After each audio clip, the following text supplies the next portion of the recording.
I'm sure you have all seen this rock at one point in your life before.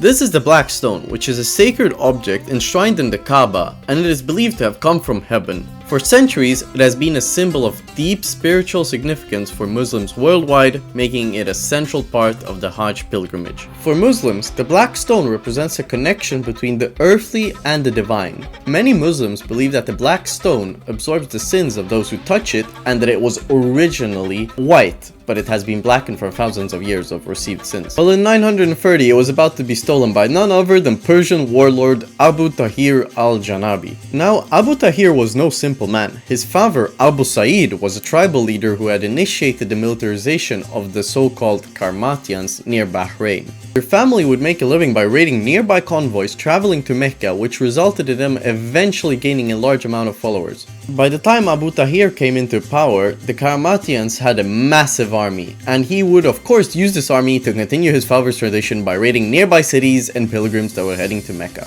However, this wasn't enough for Abu Tahir. He wanted to do something bigger than just raiding caravans in nearby cities. He wanted to raid the city. Abu Tahir gathered his entire army and marched on Mecca in 930 AD. Upon arriving to the city, the people did initially not want to let him in. So he packed up and left. Nah, that's absolutely not what fucking happened. Abu Tahir began crying outside the gate that anyone who follows Islam should be able to enter the city freely and pray. So they let him in. You could probably guess what happened next. Once inside the city, the Qarmatian army began slaughtering the pilgrims. They rode their horses into the Grand Mosque, charging at them, and they would also set the Kaaba on fire and smear it with the blood of the victims. According to some local historians, Abu Tahir even mocked the pilgrims with verses from the Quran and poetry, declaring, "By God, I am who I am, He creates life, and I destroy it." The Black Stone would be cut out from the Kaaba and taken to the oasis in eastern Arabia known as Al-Ahsa. So why did Abu Tahir hate Islam so much? Well, the Qarmatians' animosity towards Islam was rooted in their revolutionary rejection of the religious and political order upheld by the Abbasids. Qarmatians' actions, such as the desecration of holy sites and the rejection of Islamic law, were expressions of their broader goal to replace the existing system with their utopian vision.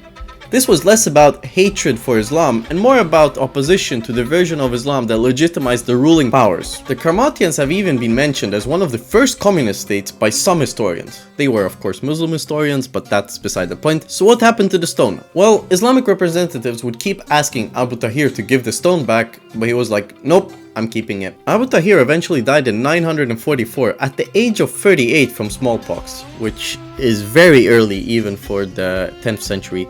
And the stone kinda disappeared. However, in 951, the Black Stone was returned under strange circumstances. Wrapped in a simple sack, it was left in the Great Mosque of Kufa in Iraq, along with a note that read, "By command we took it, and by command we have brought it back." The stone had been damaged during its time away, broken into several pieces, but it was returned to its place in the Kaaba, where it remains today.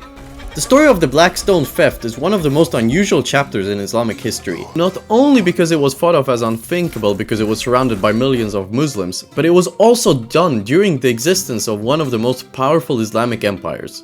Abu Tahir had massive balls of steel for even attempting to pull this off. But despite all the chaos, the stone made its way back, perhaps a statement to the idea that some things, no matter how far removed, will always find their way home.